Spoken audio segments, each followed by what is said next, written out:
Ssentebe b'ebyalo okwaliwo nga 28 omwezi oguwedde kwaleka kutemyetemyemu ebyalo eby'enjawulo olw'emivuyo egyakwetobekamu egyaviirako n'ewamu okulonda kuno okuyiika kumale kuddibwemu oluvannyuma.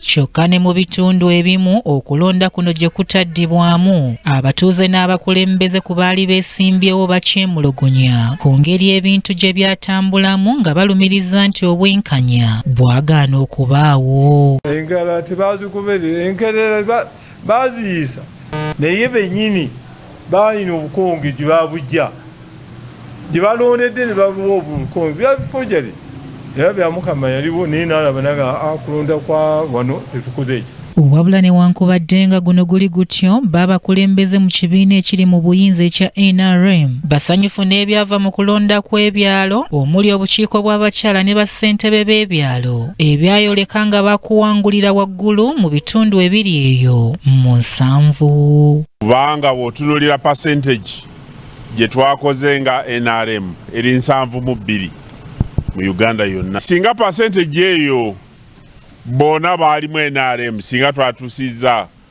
8 n'omusobyo.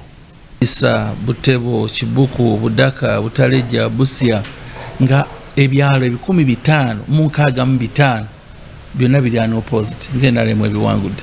Nawo ne Kampala ogenda e Lubaga ebyalo 6 mu division Lubaga byabadde ano. Emmanuel Dombo omwogezi wa NRM ne Rogers Mulindwa bagamba nti obuwanguzi buno bwe baatuukako mu kulonda kw'ebyalo bwongera okunyweza obuwanguzi bwa ssentebe w'ekibiina kyabwe President Yoweri Kaguta Museveni bwe yatuukako mu kulonda kwa bonna okwaliwo ku ntandikwa y'omwaka guno.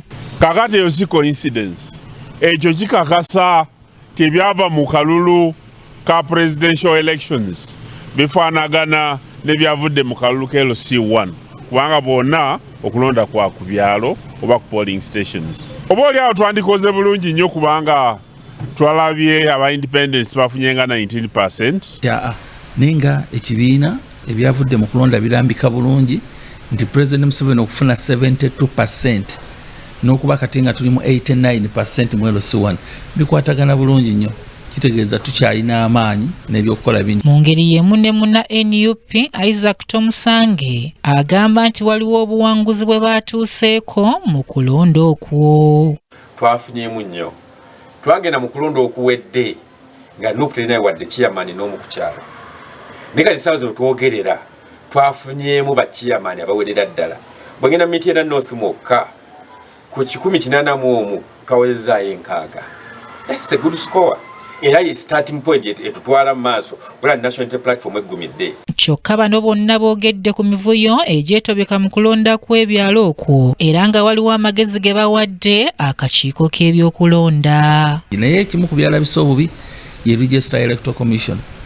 Electoral Commission ng'olina obuwumbi 56 ndowooza bandikozeyo register etali ya handwritten eri mu mukono gwa bwino. Ekyo tekyanyumye kyawadde omukisa abaagala ogikozesa obubi okukola alteration zaabwe okukyusakyusa olinga ne bwakwata lula n'asazaamu bw'ati n'awandiikawo oli ayagala. So nosaba nti bwe tuba tuddamu n'abali mu buyinza ne MP nga muli muteeseemu ku tteeka erikyusa ebyokulonda bya Uganda nga tubeere nga bwe tuba tulonda tulonda akakiiko k'ebyokulonda ng'agenda okulondesa abeera muntu ali nyuto watu mujje mu kifo kirala najja wane n'akole ki alondese so yalina interest mu eri eyo kubanga naye alondaza wa we.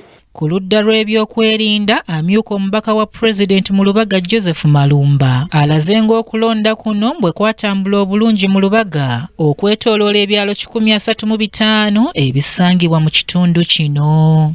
Ku byalo 135 bye tukomandinga e Lubaga wano twafunyeko ebyala 58 nga NRM yabiwangudde ne tufuna ebyala 27 nga ababiwangudde bali NRM leaning. Naye ate ne bachairman abalala bayiseemu bonna era tubadde mu lukiiko nabo amakya ga leero ne tukkiriziganya nti obuweereza tebujja kubaako kibiina Ku nsonga y'emivuyo, akakiiko k'ebyokulonda kagamba nti kafunye okwemulugunya okuva mu byalo 3 kyokka nga ssentebe w'akakiiko kano Simon Byabakama agamba nti tebasuubira kuddamu kulonda mu bitundu ebyo. Twagala n'okubategeeza nti okulonda ku obukiiko bw'ebyalo kwaggwa waaliwo abeemulugunya mu byalo bingi nnyo, ndowooza byalo biringa 300 baalaga okwemulugunya batamatidde ebivudde mu kulonda. Ekitongole kyaffe ekyabalooya kibadde kitunuulira mu kwemulugunya okwo, bagezaako okulaga buli kwemulugunya nsonga ki. Kimuli Abdallah ne Kimera David ku Racket TV amalindirire.